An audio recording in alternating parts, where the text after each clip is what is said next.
What is going on, guys? How are you doing today? My name is Jaws, and today we're going to be going over a few different topics, such as Bitcoin doubling gold's yearly gain so far, 2 different subreddits are adopting ERC20 tokens, Ravencoin's new mining algorithm is giving trouble to some miners, and a follow-up video from yesterday where I was talking about Bitcoin and quantum computing, and this is from 2018 from Andreas. So before we get into all this, let's take a look at the market. So we can see that Bitcoin is up 6% today with an overall dominance of 68%. Ethereum has also broken above $200, and it's an overall green sentiment in the market. If we take a look at the hourly chart, we were talking about yesterday how Bitcoin should break out of this channel, and if it were to retest, possibly a confirmed breakout, and it turned out that that's what happened. It came out of this channel, it retested at $9,250 twice, and after the second retest, it was a confirmed breakout, and now we're trading at the $9,700 level. And if we take a look at the monthly chart, we can see that since the all-time high, we have been in this line of resistance, and we tried to get out of it back in June 2019. The last time we were even close to this line of resistance was in February of this year, and right now we are currently in the process of trying to break it out. And if we're able to get out of this downtrend, then it's safe to say that we're probably going to see a potential huge bull market. Let's take a look at the longs and shorts across the market. So we can see from exchanges such as Bitfinex, BitMEX, and Binance, we have a total of 74.68% of the longs and shorts. 74% of them are longs, and only a quarter of it are shorts. So we can see that across the market that most traders are feeling bullish. Next piece of news is Bitcoin doubling gold's yearly gain so far. So sitting at a press time price of $1,717 per ounce, gold has risen approximately 12% from the start of 2020, TradingView data showed. In the same time frame, Bitcoin boasts a 30% gain at a value of $9,290 at press time. So it just goes to show how Bitcoin is hands down the best performing asset of the decade. Next piece of news is Reddit's big cryptocurrency move is an exciting test.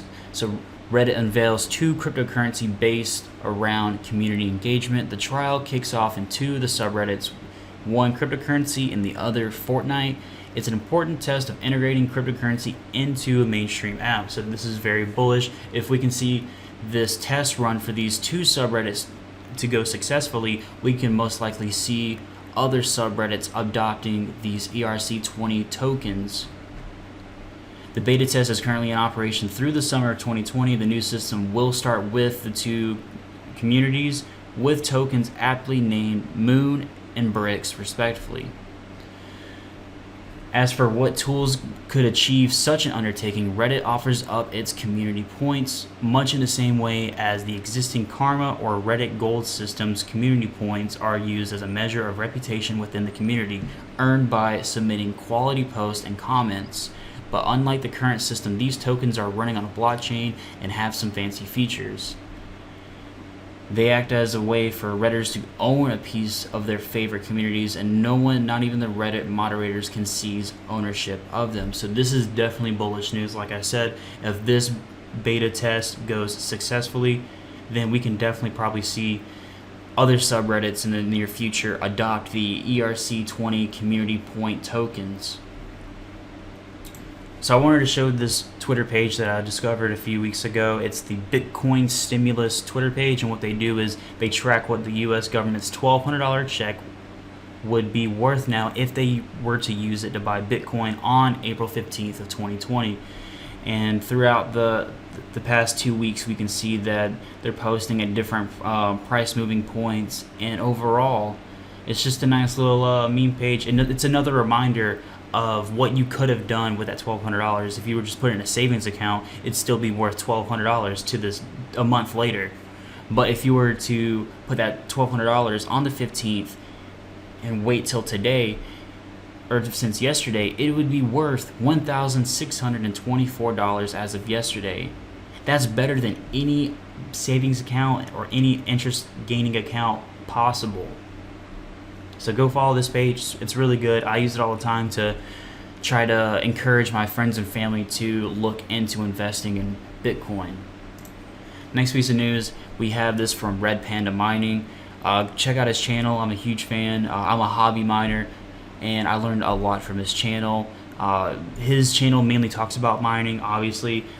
He's a good dude, but if you want to check out his channel, I highly encourage it. Real good information, real good stuff. Even if you're not mining, it's nice to know how miners operate since you are already invested into the space. So I'll play this small clip from Panda Mining talking about how the new algorithm KAWPOW is burning the cables on his rigs.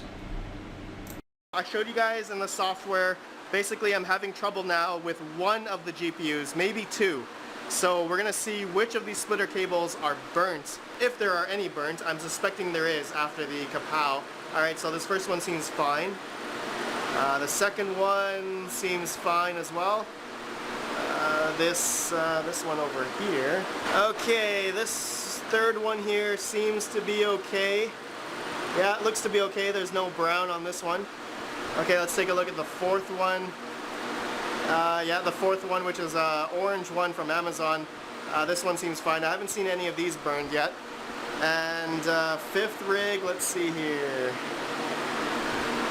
Yeah, this one's fine as well. That one's good. Alright, let's go to the sixth one here. And it's kind of lodged inside. Yeah, this one looks good actually. Yeah, this one's good. Okay, so far so good. Let's go to the seventh one, and yeah, this one's good. And the last eighth GPU, which I'm assuming that's correlated to the one that's not really working, is, oh, look at that, guys. This is black. Oh yeah, that's burnt. Look what KAWPOW has done to my splitters. Oh my goodness, look at that. That's terrible. It looks like I only have to change out one of the splitters, so it looks like on this guy, which was probably this one that was giving me issues, and I do have extra splitter cables right here, so I'm gonna do that later. But man, I just can't believe it. I actually heard some other people that had some GPUs die. Someone mentioned one of their Radeon 7s died mining KAWPOW, so I was like, oh no, I better not have any Radeon 7s die. So I stopped mining KAWPOW shortly after my stream, and once I heard that, some people's GPUs were dying, some people's power. So according to him, and I can back this up a little bit. So the new mining algorithm KAWPOW is draining a lot of wattage, more than Ethereum or Ethereum Classic would. It's draining a lot of power from the wall, and it's causing miners to, or these GPU mining cards, to possibly fail. And luckily in his case, the card wasn't the issue. It was just the wiring. I actually am a hobby miner. I have 4 RX 580s running.